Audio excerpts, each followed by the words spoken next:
Flash, which was something like EEPROMs, right? Erasable, programmable, read-only memories, came in late 1970s or 80s. Hard disk a bit longer. But then you took the step, a courageous step, I would say, in 2009 to say that I will not do any spinning disk and I will do all flash. I've been around the storage industry for quite a while, and disk has been an amazing technology from sort of 1970-ish through 2000s, early 2000s. It kept improving at an astounding rate. The very first gigabyte hard drive was introduced by IBM around when I started in the industry. The way the capacity increased, the way the performance improved, and the way the price dropped was just astounding year after year. And then it stopped getting better at as fast a rate, and it stopped getting faster. And so you could see that more and more applications needed more performance than the disk could deliver. I sort of looked around and realized that flash was going to be the replacement, and it was finally time. There were other technologies that had the promise to replace hard drives, but as an engineer, you love to think it's all about the tech, but really it's all about the money. Economics drives this, and so the disk kept getting so much better that none of the other technologies could catch up to it and get to be reasonably priced. And that meant they all just became obsolete, too expensive, and fell behind. And the disk just kept going because billions of dollars a year in R&D just kept it improving. But when it stopped expanding at the same rate, that opened the door.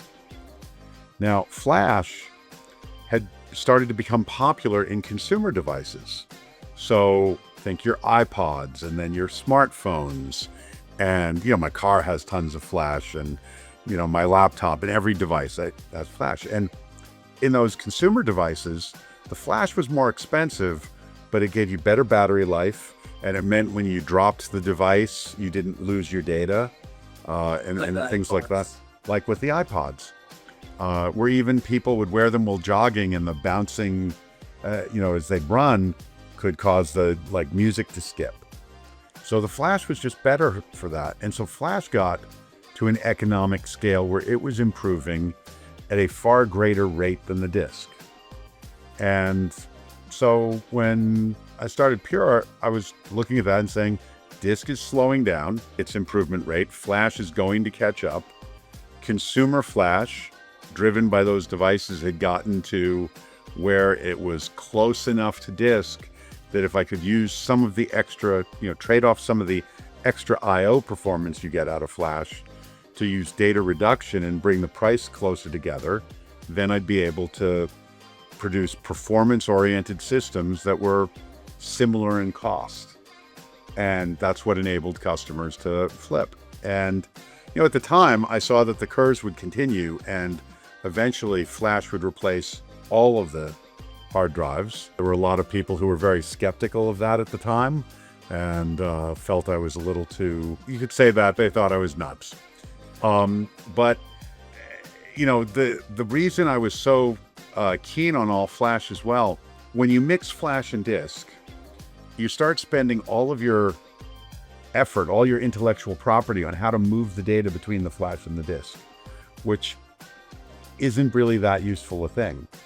That sort of technology, caching stuff has been around for decades, and there wasn't some new development. Instead, we focused on all flash. We focused on treating flash like flash and taking maximum use of it. And so everybody else is out there using flash pretending to be a disk, which makes the flash less good. It sacrifices some of its performance, some of its capabilities to do that pretend I'm a disk. We focused on all flash, and that gave us a big advantage. And now as the economics continues and, things continue, we clearly see the end to the era of disks coming, and we have a substantial edge over the competition because of that all-flash approach. And, you talked about me as a software guy in the past tense. I still am, but I do believe that when you have software married properly with the hardware, it's not about inventing new hardware. It's about tying the software and the hardware together so they are so fit for each other, you get great advantages in performance, cost, scale, simplicity, reliability. The list goes on and on. And that's why Pure mixes the software and the hardware in that way.